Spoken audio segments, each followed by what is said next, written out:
Hello student, आज हम लोग बीएड के अंतर्गत जो माइक्रो टीचिंग हम लोग का चल रहा था, उस माइक्रो टीचिंग में जो हमारा अगला कौशल है, उस कौशल के बारे में हम लोग जानेंगे।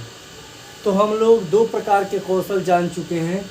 एक कौशल जो हमारा था वह कौशल क्या था, श्यामपट्ट कौशल, और दूसरा जो था वो था प्रस्तावना कौशल।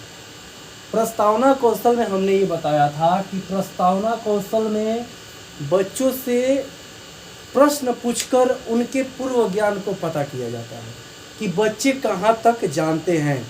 यानी जो हमारा नया पाठ आज हमको पढ़ाना है, उस नए पाठ के बारे में बच्चे क्या पूर्व से कुछ जानते हैं या नहीं जानते हैं, उस पूर्व के बारे में जानना और जानकर नया ज्ञान देना, यही बात होता है। क्योंकि हर बच्चों के लिए जो हमारा सिलेबस की टॉपिक होती है वो नया होता है, क्योंकि इसके पीछे क्लास में वो नहीं पढ़े होते हैं, तो उनके लिए ये नया चीज़ होता है। तो नया चीज़ देने के लिए बच्चे के पूर्व ज्ञान को जान लेते हैं, और पूर्व ज्ञान को जानते हैं जहाँ उसकी समस्या आ जाती है। सिंपल सी बात है, जिस क्लास में है और वो नहीं जानता है तभी तो उसकी समस्या होगी, तो वहाँ से हम लोग टॉपिक डाल देते हैं।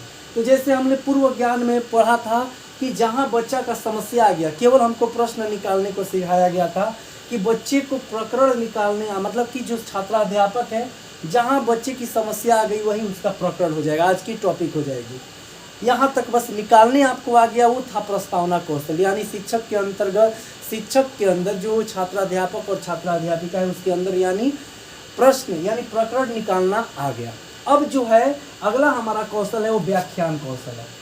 इस व्याख्यान कौशल के बारे में जानेंगे। जो ऑफलाइन आप लोग का थे, ऑफलाइन क्लास में हम सारी चीज़ें पढ़ा चुके हैं। व्याख्यान कौशल की अर्थ परिभाषा, व्याख्यान कौशल का उद्देश्य, क्यों लाया गया व्याख्यान कौशल पढ़ाने के लिए शिक्षक छात्राध्यापकों के लिए, उसी के बारे में बनाएंगे। तो हमने पूरा तरीका से पढ़ा दिया है, और पूरा तरीके से पढ़ाने के बाद हमारा जो है सेम ऐसे ही प्रोफार्मा फिर से बनेगा। दिनांक डालेंगे, कक्षा डालेंगे, विषय होगा, उप विषय आप लोगों का होगा, कालांश होगा, समयावधि 6 मिनट ही होगा। यहाँ पर व्याख्यान कौशल डालेंगे ताकि अगला जब पढ़ा रहे हो तो इसको याद रहे, जब पर्यवेक्षण करने वाला यानी निरीक्षण करने वाला हो, इसे समझ में आ जाए कि व्याख्यान कौशल, क्योंकि इसका जो रेटिंग स्केल होगा उसमें जो घटक होंगे वो घटक अलग होंगे सबसे। जैसे कि श्यामपट्ट में लिखावट चेक हो रहा था, प्रस्तावना में क्या चेक हो रहा था कि आपको प्रश्न निकालने आ रहा है कि नहीं, प्रश्न क्या बच्चे के पूर्व ज्ञान पर आधारित था कि नहीं, जो भी था। अब इसमें क्या होगा कि जैसे ही हमारा प्रकरण मिल गया, जैसे कि हमारा मान के चलिए टॉपिक हो गया कि कोई मान के चलिए कि भारत का संविधान, हमारा यही था ना, भारत का संविधान, भारत का संविधान हमको हमारा टॉपिक था, यही हम सेलेक्ट किए थे। हमारा जैसे नागरिक शास्त्र विषय था, तो नागरिक शास्त्र में भारत का संविधान बच्चा नहीं जानता है, तो ये हमने प्रस्तावना प्रश्न में आंसर मतलब दिखाया था कि बच्चे से लास्ट में प्रश्न पूछता है शिक्षक कि वह बताइए कि भारत के संविधान के बारे में आप जानते क्या हैं, तो नहीं पता है बच्चे को, बच्चा कहता है कि सर नहीं पता है, वही आपका प्रकरण बन जाता है। और अब क्या करना है, व्याख्यान कौशल में क्या होता है, व्याख्यान का मतलब होता है कि किसी भी चीज़ को, यानी कोई भी ऐसा शब्द या ऐसा कोई भी प्रकरण या टॉपिक जिसको विस्तार ढंग से बच्चों के सामने प्रस्तुत किया जाए, यानी लेक्चर दिया जाए, वही जब ढंग आ जाएगा एक शिक्षक के अंतर्गत, यानी एक शिक्षक के अंदर, तो मान लिया जाएगा कि शिक्षक को लेक्चर देने आ गया, यानी व्याख्यान करने आ गया। तो यहाँ पर जो रेटिंग स्केल होगा उसमें यही चेक होगा। अब क्या होगा कि इसमें दो पार्ट में बांटेंगे आप लोग, काफी को 3 पार्ट में मान के चलिए। एक छात्राध्यापक क्रिया, एक छात्र क्रिया भी होगा, और एक श्यामपट्ट कार्य, एक काफी श्यामपट्ट कार्य, ठीक है। एक होगा छात्र क्रिया, और यहाँ पे है छात्राध्यापक या अध्यापिका क्रिया, ठीक है बच्चों। यहाँ पर ये 3 चीज़ें कहा जाएगा। इस साइड कापी का जो क्या बोलते हैं बाएं साइड का पेज होगा, उस पर ये प्रोफार्मा बनाएंगे आप लोग। और प्रोफार्मा बनाकर अब क्या है, भारत का संविधान, तो क्या करेंगे, अब सीधे लेक्चर देना चालू करेंगे कि देखिए बच्चों भारत का, क्योंकि इसमें आप लोग मैटर अपना लिख कर लेकर आइएगा घर से, लेकिन याद करके आइएगा, क्योंकि लेक्चर में तक ब्लैक बोर्ड पर नहीं लिखा जाता। जैसे हमारा टॉपिक है, जैसे हम लेकर आए हैं घर से, तो जैसे हम पढ़ाएंगे कि भारत का संविधान भारत का संविधान एक संविधान निर्मात्री सभा द्वारा बनकर तैयार होता है, जो 2 वर्ष 11 माह 18 दिन में बनकर तैयार होता है। और ये 26 नवंबर 1949 को बनकर तैयार होता है, और ये 26 जनवरी 1950 को लागू। लेकिन ये मैटर बस ऐसे हम लिख रहे हैं, ये मैटर जब आप लेक्चर, क्योंकि ये तो आप लोग लेसन प्लान बनाकर घर से लेकर आएंगे पढ़ाने के लिए। यहाँ ये लेक्शन प्लान जो है ये इसमें पूरा बाकायदे आप लोग लिखिएगा उस मैटर को, क्योंकि आपको याद करना है, क्योंकि ये कापी आपके पर्यवेक्षक के पास, आपके सहपाठी जो पर्यवेक्षक बनेगा उसके पास होगी। यहाँ से छात्र ध्यानपूर्वक सुनेंगे, लेक्चर में में यही होता है, छात्र ध्यानपूर्वक सुनेंगे या समझने का प्रयास करेंगे, जो भी है कर लीजिएगा। ध्यानपूर्वक सुनेंगे या समझेंगे। ये जब लेक्चर देंगे तो देखिए, लेक्चर दे रहे हैं तो लेक्चर देते समय कौन सा ऐसा कठिन शब्द है, लेक्चर मेथड में तो आप लोग को ब्लैक बोर्ड पर लिखने की जरूरत है नहीं, लेकिन हमने श्यामपट्ट कौशल बनाते समय ये बताया था कि श्यामपट्ट कौशल का मतलब कि जब भी कोई इम्पोर्टेंस बातें हो, जो भी कोई शब्द ऐसा है जो आपको स्पष्ट नहीं कर पा रहे हैं बच्चों को, तो उसको लिखा जाता है। जैसे यहाँ पे 2 वर्ष 11 माह 18 दिन, तो यहाँ पर लिखेंगे वो बात, 2 वर्ष 11 माह 18 दिन, ये बात लिख देंगे। संविधान निर्मात्री सभा, ये बच्चों के अंदर एक निर्मात्री, ये शब्द ऐसा लिखा है, निर्मात्री सभा, ठीक है,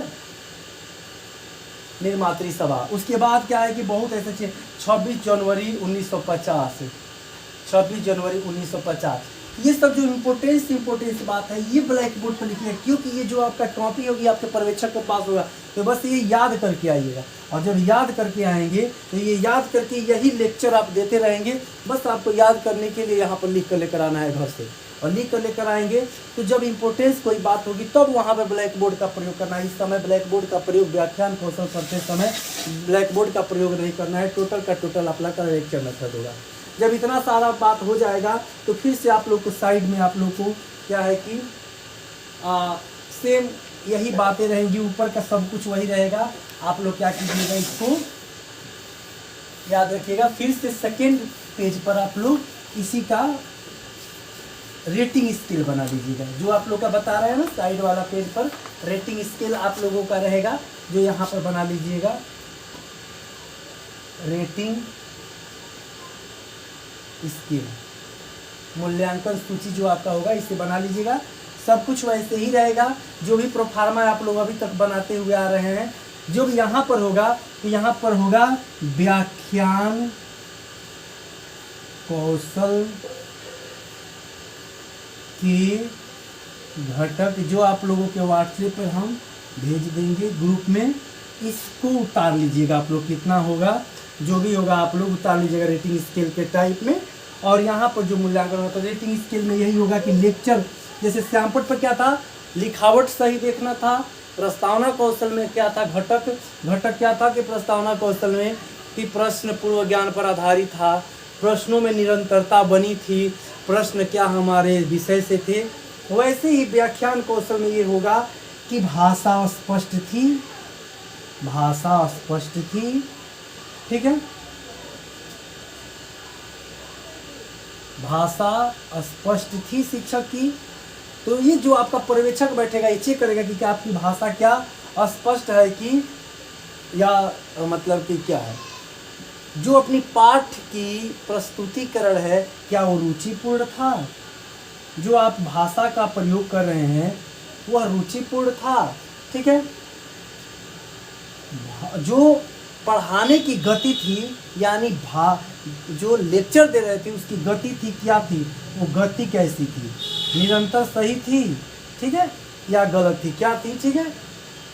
उसके बाद है कि रुचिकर, जो भी था बच्चों की रुचिकर शब्द का प्रयोग किए आप, ठीक है, जो भी था, मतलब ये सब हम आपको भेज देंगे व्हाट्सएप पर ग्रुप में। उस चीज़ को आप लोग उतार लीजिएगा और रेटिंग स्केल अपना रखे रहिएगा। यहाँ भी वैसे ही करिएगा, छात्राध्यापक का नाम लिख दीजिएगा, छात्राध्यापिका का नाम, फिर पर्यवेक्षक का नाम, पर्यवेक्षक कौन बनेगा, फिर यहाँ पर 3 सूची बना दीजिएगा आप लोग।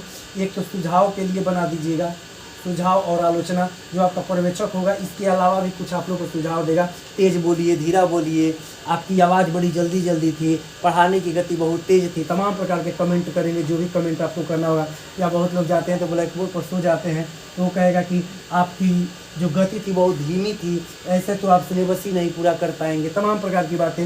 उसके बाद यहाँ पर्यवेक्षक का हस्ताक्षर, छात्राध्यापक का हस्ताक्षर और निरीक्षक का हस्ताक्षर। ये आपका हो गया टोटल श्यामपट्ट कौशल के प्रोफार्मा, जो सब लोगों के अपना अपना विषय का अलग अलग होगा, सबका अलग अलग होगा। जैसे मेरा विषय नागरिक शास्त्र था तो हमने ये लिया था, ठीक है। याद रखिएगा, लेक्चर देना है तो लेक्चर आप किस सब्जेक्ट पर अच्छा से दे लेंगे, यही बात आप लोगों को बतानी है। धन्यवाद वीडियो देखने के लिए।